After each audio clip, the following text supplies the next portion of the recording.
Bonjour Maryse. Bonjour Eric. Bonjour. Maryse, on se rencontre aujourd'hui parce qu'on veut parler un peu de l'approche centrée sur la personne. On veut peut-être le démystifier, si je puis. Et on voulait savoir, peux-tu nous expliquer dans quel contexte s'inscrit l'IRD dans cette approche-là? Oui, en premier, Eric, je voulais te dire merci. Merci Problème. d'avoir accepté, puis même de m'avoir permis de faire une entrevue comme ça. Avec plaisir. Pour justement, c'est que j'ai l'impression que je vais pouvoir répondre aux questions que les gens se posent au niveau du terrain. Parce que nous, on travaille beaucoup au niveau de l'approche Plantry, mais on n'a pas nécessairement le contact. Puis je trouve que ça me donne une belle opportunité de répondre à la question. Fait que merci. Ça fait plaisir. Oui, pourquoi un deuxième agrément? Puis pourquoi on s'inscrit actuellement dans Plantry? En fait, il faut comprendre que cette démarche-là, ça part du ministère. On sait que le ministère de la Santé et des Services sociaux oblige les établissements d'avoir un agrément, soit le Conseil canadien d'agrément ou le Conseil québécois d'agrément. À ça, cette année, s'est ajoutée une demande pour avoir un deuxième agrément. OK. Ce qui arrive, c'est que le premier agrément, CQA ou le CCA, c'est des agréments qui sont beaucoup sur les processus. Nos politiques, qu'est-ce qu'on a écrit, les règles pour les infections nosocomiales, c'est très, très processural. Et là, on s'est rendu compte, puis c'est beaucoup avec la demande de la population, puis la demande des employés, que le ministère se faisait souvent dire « il faut que vous nous assurez qu'il y a des services de qualité dans nos établissements ». Le meilleur exemple, c'est les résidences privées.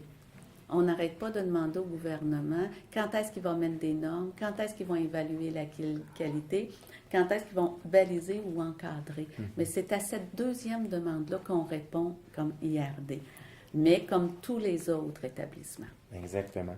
Mais dans le fond, justement, tu le mentionnes, c'est une deuxième accréditation, puis on a des très bons résultats avec notre clientèle. Donc, tu nous expliques que on débute une deuxième accréditation, dans le fond. Pourquoi? Ça vise quoi dans cette deuxième-là? Mais moi, je dirais qu'on avait le choix de 3 agréments. On avait le choix de établissement promoteur de la santé, qui est surtout pour les hôpitaux et les C3S dans la structure de l'agrément tel qu'il est fait. On avait le choix d'entreprise en santé, qui est une accréditation qui est au niveau québécois, mais qui est vraiment au niveau du climat de travail. Et on avait l'accréditation Plantry, qui, en passant, est la plus complexe que peu d'établissements choisissent parce qu'elle oblige un changement de culture. Exact. Ce que ça l'amène, l'accréditation Plantry, c'est que ça donne une voix à l'usager, à sa famille, à la communauté et à nos employés. Concrètement, ça veut dire que maintenant, quand on va faire des changements, pas juste dans la thérapie individuelle, mais dans nos prises de décision sur l'organisation des services, sur quand on veut faire des changements, même au niveau de notre environnement, on va toujours se préoccuper, est-ce qu'on répond aux besoins de nos usagers? Est-ce qu'on répond aussi aux besoins de nos partenaires? On est-tu complémentaire avec eux? Fait qu'on leur donne vraiment une voix. Puis, dans Plantry, il y a 10 composants. Il y en a, on sait très bien, qui questionnent plus beaucoup d'intervenants. Je vais prendre l'exemple de la spiritualité, de l'alimentation, de l'environnement. On a beaucoup de questions là-dessus. Les gens ont encore retenu les roches, les fameuses roches. Est-ce qu'on va être toujours dans le spirituel ou dans ce qu'on appelle un peu les petites chandelles avec la lumière tamisée? C'est pas ça, Plantry. Non. Plantry, ce que ça donne, c'est que ça permet qu'on reconnaisse les besoins de l'usager au global et qu'on soit toujours dans l'innovation dans nos approches puis dans le respect de la personne. Exactement. Je donne un exemple. Au niveau des approches alternatives, on a dernièrement entendu à la télévision un chien en orthophonie pour l'aide au niveau de la thérapie, au niveau du langage. Ça n'existait pas avant. Exactement. C'est que les gens se sont permis d'aller au-delà, de sortir ce qu'on dirait des sentiers battus, des données qu'on a habituellement. Exactement. Plantry les a aidés, ça les a donné, dans le fond, un outil pour pouvoir développer tous ces trucs-là. Oui, parce que ça nous oblige comme organisation. Dans le fond, Plantry, c'est pour les gestionnaires que c'est difficile. Ça veut dire qu'on est obligé d'écouter nos employés aussi. Exact. On est obligé de questionner les usagers. Fait qu'on n'est plus dans un rapport où le gestionnaire décide puis transmet la directive à l'employé. Là, ça va venir de nos employés, des usagers de la communauté qui vont dire aux gestionnaires, non, non, si vous nous écoutez, ben ça se peut que le local que vous vouliez déplacer, on ne le déplace pas parce que nous, il est accessible pour nous. Exactement. Puis votre informatique, on pourra le mettre en haut. Fait que c'est vraiment une belle approche qui fait qu'ensemble, on va travailler pour donner une orientation qu'on veut au niveau de notre organisation. Exactement. C'est vraiment un outil de support aussi pour nos employés. C'est un outil, c'est quelque chose qui va être utile pour tout le monde, comme tu le dis, comme tu le mentionnes, mais on se pose tous la question, pourquoi ça doit être réalisé dans un délai si court, si rapproché? Pourquoi est-ce qu'on ne peut pas étendre ça sur plusieurs années ou plusieurs mois, mettons? Oui, c'est sûr qu'il y a des règles. Ouais. En partant au niveau de la démarche d'accréditation, habituellement, c'est sur 1 an et demi. OK. Nos blitz de formation, on aurait pu choisir des étalés dans le temps.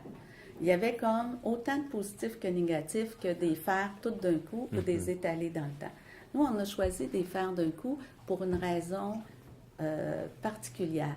On sait que dans l'historique de l'IRD, l'approche Plentry, elle a eu un mauvais départ.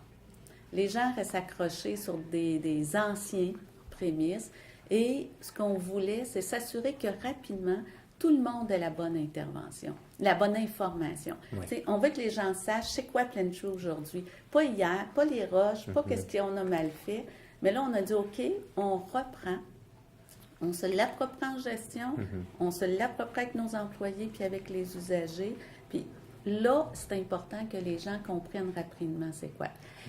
Donc, si j'interprète un peu, c'est que tu vas, on va tous avoir le même langage, on va tous parler de la même façon, puis on va tous savoir de quoi on parle en même temps. Exactement. Fait que si après on a des ajustements, au moins on les fera sur les vraies choses. Puis aussi, on a fait une avis de convocation.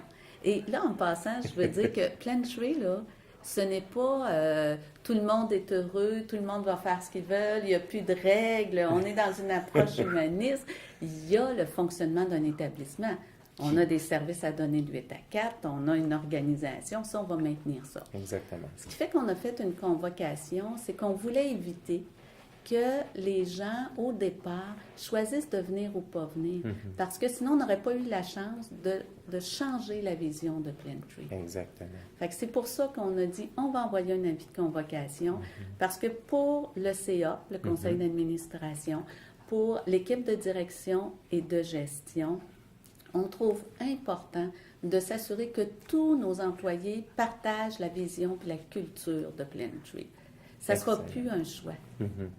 Comme établissement, on a dit, nous, l'usager, il est important, sa famille, la communauté et nos employés. On leur donne une place, on veut travailler avec eux, on commence les premiers pas ensemble. Exact. Bien, en regardant ça comme ça, en regardant ça un peu d'un autre œil, si on veut, bien, c'est beaucoup aussi d'investissement. Ça va coûter quand même assez cher faire tout ça. Fait que, comment on voit ça, là? Oui. C'est sûr que c'est de l'investissement. Mais moi, si on investit dans la qualité de service aux clients, on ne perdra jamais notre argent. Si on investit à faire des choses qui n'ont pas de résultats concrets sur le patient, oui, pour moi, c'est perdre de l'argent. Oui. Puis je vais aussi me permettre, parce que j'ai entendu, des fois, les murs, ils parlent. Oui. Et j'ai entendu dire les fameux HPS. On nous demande des HPS, puis là, on va nous faire une journée de formation. Puis qu'est-ce que ça va donner à l'usager? Exact. Si, comme chaque employé, les gens comprennent ce qu'on fait et qui ont la capacité, après, de s'impliquer dans les décisions pour leurs usagers. Après ça, ils vont pouvoir aussi travailler en collaboration avec l'usager. Dans le fond, l'intervenant, c'est du temps qu'il prend pour l'usager. C'est pas du temps qu'il prend pour nous, la direction. Oui. C'est ça, comme ça, je pense qu'il faut voir le séminaire Plentry. Oui. C'est que c'est du temps que l'usager a pour lui pour être capable, après, d'actualiser ça. Puis le résultat final qu'on vise tous, c'est l'amélioration de la qualité. La qualité de service. Qui est à notre clientèle, puis à la communauté. C'est ça qui est le fun de Plentry. Puis c'est pas nous, l'IRD, qui va le dire. Oui. Puis j'ai... Tu as lu dans un journal qu'il y avait, dans un CHSLD qu'il y avait... Oui, c'est qu'on vient d'avoir l'annonce Ouais. qu'on a 2 CHSLD qui sont en processus de fusion, qui viennent d'avoir la plus haute distinction au niveau de la désignation Plentry. OK. Et ce qui est intéressant, c'est qu'ils sont les 2 premiers CHSLD en Amérique du Nord à avoir cette distinction-là. Je sais pas si, en tout cas, moi, là, si j'avais mes parents, comme moi, j'ai une mère qui a un trouble cognitif, mais si un jour avant CHSLD, c'est la première place que je vais essayer de l'envoyer. C'est le message qu'on lance à la population. Ces établissements-là, ils n'ont pas besoin de dire on est bon, on a des bons services. C'est le message que ça rend à la population aussi. Ils ont atteint des normes. Exact. Et c'est ça aussi le but de Plantry. C'est de nous donner tous les outils possibles pour aider le monde, les usagers, puis les partenaires.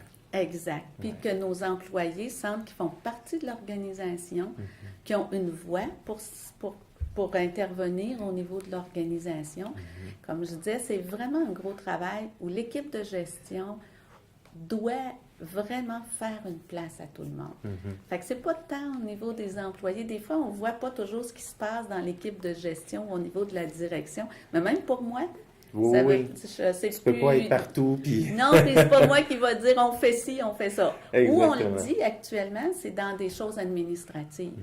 Oui, on a fait une convocation. Oui, on a pris des décisions sur comment fonctionnent les séminaires. On a quand même un rôle à jouer. C'est ça, je dis. Plantry n'a pas toute cette structure-là. Mais la prise de décision va se prendre différemment, par exemple. Je pense que ça explique pas mal et même beaucoup tout ce qu'on se posait comme question. Je te remercie d'avoir répondu à nos questions, Maryse. Merci. Puis, j'aimerais particulièrement remercier aussi l'équipe des maîtres animateurs. Parce que je pense qu'il faut aussi reconnaître que les gens, c'est pas tout le monde qui se battait à les portes pour être maître animateur. Beaucoup par peur de ce que vont dire vos collègues. Puis moi, je pense que j'aime quand des gens vont au bout pour savoir c'est quoi. Avant de dire non, avant de dire oui, de s'impliquer. Puis je trouve que vous avez vraiment un langage qui nous dit l'approche Plantry, OK, mais à la IRD. Et ça, on va le respecter. Bien, merci beaucoup. Je vais prendre la place de mes collègues pour te remercier en notre nom. Merci. Merci.